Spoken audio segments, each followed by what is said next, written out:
नमस्कार सम्मानित साथियों, आज मैं आपसे बात करना चाहता हूँ महंगाई पर। तो सम्मानित साथियों, यहाँ पर मैं अपनी बात की शुरुआत करना चाहता हूँ एक बिंदु से। जितनी बढ़ेगी लड़ाई उतनी ही बढ़ेगी महंगाई। यानी कि मनुष्य और मनुष्य के बीच में जितनी लड़ाई बढ़ती है उसी के हिसाब से महंगाई बढ़ती है, यह चाहे स्वदेश स्तर पर हो या विदेश स्तर पर हो। हम एक ही धरती के निवासी हैं और हम यह सब भली भांति जानते हैं कि हर क्षेत्र भौगोलिक एवं प्राकृतिक रूप से विभिन्न विभिन्न प्राकृतिक संपदाओं से संपन्न है। कहीं पर खाद्यान्न अच्छे होते हैं, कहीं पर धातुएं अच्छी होती हैं और कहीं पर खनिज लवण अच्छे होते हैं। यह सब हमारी धरती की विशेषताएं हैं और इसी के आधार पर विभिन्न देश स्वयं को निर्मित करते हैं और हमारे आचरण पर हमारा भौगोलिक एवं प्राकृतिक वातावरण बड़ा ही असर डालता है। वैसे तो हम विभिन्न संप्रदायों, मतों, वादों, वर्गों एवं जातियों में बटे हुए होते हैं, किंतु यह हमारी केवल ऊपरी या जिसे कह लें छिछली समझ होती है। जब हम व्यापकता से चिंतन करते हैं तो हम अनुभव करके देखते हैं, कहीं पर खाद्य पदार्थ की संपन्नता है तो वहाँ पर जैसे कार्बोहाइड्रेट के पदार्थों की संपन्नता है, कहीं पर खनिज लवणों की संपन्नता है, कहीं पर विशेष धातुओं की संपन्नता है। इस प्रकार से जब हम अपने चिंतन को खोजी बना लेते हैं तो हम यह अनुभव करते हैं कि हर क्षेत्र अपने में विशेष है और वहाँ पर विशेष प्राकृतिक संपदाएं हैं, संसाधन हैं, वनस्पतियां हैं, जीव जंतु हैं। ये सभी नाना प्रकार की चीज़ें मनुष्य अपने अनुसार उपयोग करता है और इसके साथ साथ में स्वदेश स्तर पर व विदेश स्तर पर व्यापार भी होता है। मान लीजिए किसी देश में विशेष कोई खाद्य पदार्थ उत्पन्न होता है, वसा से संबंधित यानी कि तेल से संबंधित, तो यदि उस पर लड़ाई हो जाएगी या वहाँ पर हमला हो जाएगा या वह लोग स्वयं भी आपस में लड़ेंगे तो वहाँ का उत्पादन प्रभावित हो जाएगा और जब उत्पादन प्रभावित होएगा तो उसकी आपूर्ति वैश्विक स्तर पर, स्वदेश स्तर पर बाधित हो जाएगी। और बाजार का नियम है कि कम उत्पादकता ज़्यादा मूल्य, ज़्यादा उत्पादकता कम मूल्य।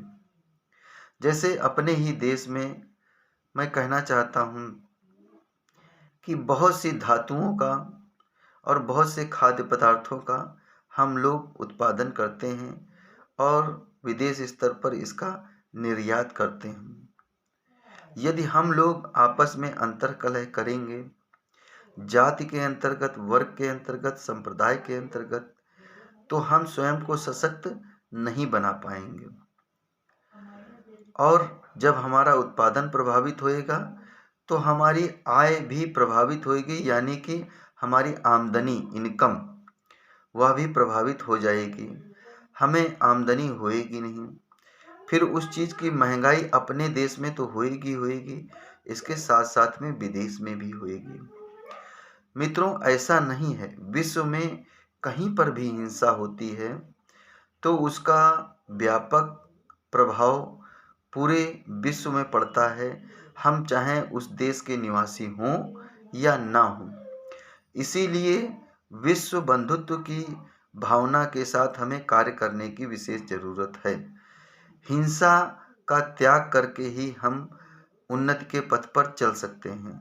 इसका यहाँ पर यह भी तात्पर्य नहीं है कि हम कायरता को प्राप्त हो जाएं, बल्कि वीरता के साथ हम शांति की स्थापना करें। जो मानवीय नियमों के प्रतिकूल है, वह चाहे संप्रदाय हो या जाति हो या वर्ग हो, यदि गलत है तो हमें तुरंत उसका खंडन मंडन करना चाहिए, वह भी पूरी दृढ़ता के साथ करना चाहिए। इसका कोई जाति या संप्रदाय से कोई लेना देना नहीं है। मित्रों, विभिन्न प्रकार के जाति, संप्रदाय, वर्ग, ये सब केवल विघटन पैदा करते हैं। केवल हम लोग समय के अनुसार नियमों का पालन करें और उसके अनुसार ही उन्नति करें, और जो वांछनीय परिवर्तन हैं हम उनको आत्मसात करते हुए अपने जीवन में तरक्की करें समय के अनुसार। कुछ लोग बहुत ही निरर्थक बातें करने लग जाते हैं। मैंने महंगाई के संदर्भ में एक दो पोस्टें सोशल मीडिया पर, फेसबुक के माध्यम से, व्हाट्सएप के माध्यम से जब मैंने साझा करी, जो जिनका संकीर्ण चिंतन है, तो वह लोग मुझे अनायास ही अनावश्यक अभद्र शब्दावली का प्रयोग करने लगे। किंतु मित्रों, यह उनकी अध्ययन है, उनका चिंतन है, उनका मंथन है।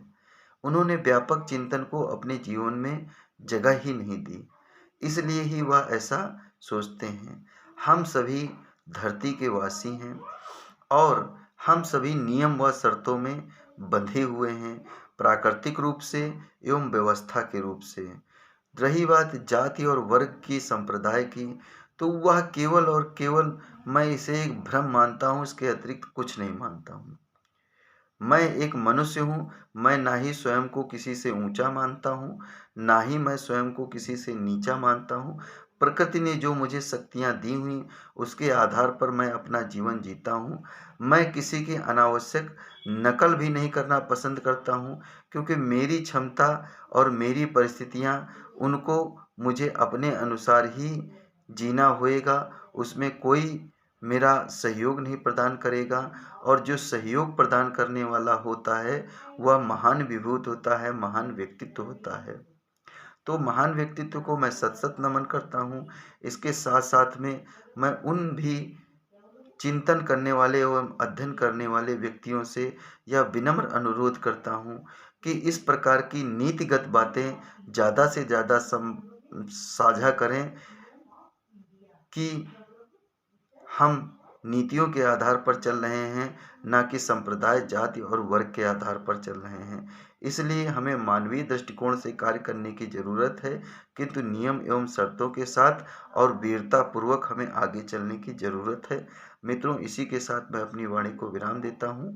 धन्यवाद।